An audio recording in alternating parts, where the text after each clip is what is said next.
Hello, everyone, and welcome back to Real Estate Real Talk.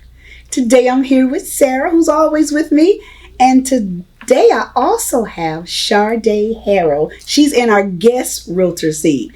Sharday's with Keller Williams Classic, the one at Dr. Phillips, right? Yep, you're right. Our special guest today is Mr. Lawerence Martin from Nexa Mortgage.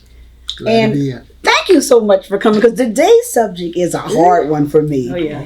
Today's topic is, what loan am I getting? Okay, and this is always tricky when you're a realtor, I think, because I try not to talk too much about the financing because we can mess it up, okay? We should stay in our own lane. Absolutely. So, Lawerence, talk to us today. Let's start with the difference between the FHA and the VA loan. Okay, so really the FHA and the VA really addresses the borrower profile. So if you are a first-time home buyer, both loans are going to be good for you.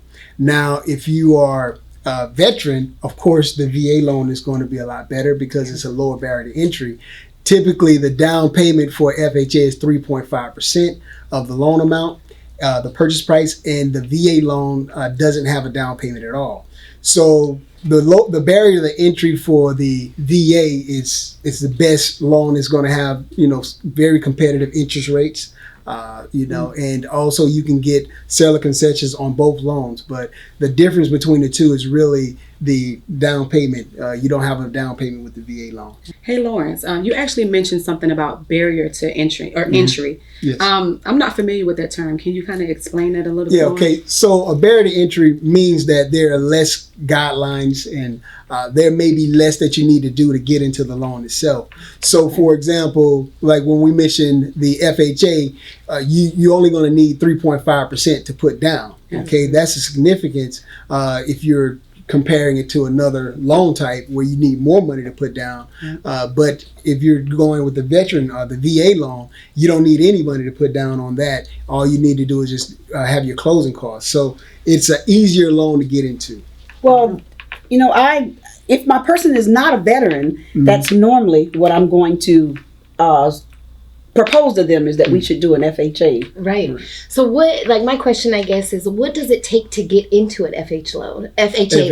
Yeah. Okay, so FHA has their guidelines. All right. The lowest interest, the actual lowest credit score you can have is a 500. Wow. 500? Yes, What? but you will need what we call compensating factors of 10% to go along with 500. So, and also your debt to income will be lower.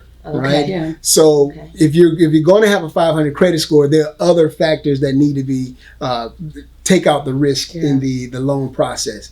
We can go up to a 580 credit score on an FHA, and that's where your 3.5% will come into play in most cases. Now, lenders do have their overlays. So we have the FHA guidelines, and then what other lenders will do, they'll put their overlays on those guidelines. Say 580 credit score may be acceptable for an FHA loan, but you may need a 620 to go with a specific lender. Well, recently I encountered that. I'm doing some new construction, and because my person was a little bit under the 580, they approved her, and she's going to buy the house, but she had to put the 10% down. So is that a must that you do that? Yes, you definitely have to do it, especially with the FHA guidelines. It doesn't matter which lender you go with at that point. If it's FHA, they're actually guaranteeing or backing the loan. That means that you do have to put the 10% down at that point.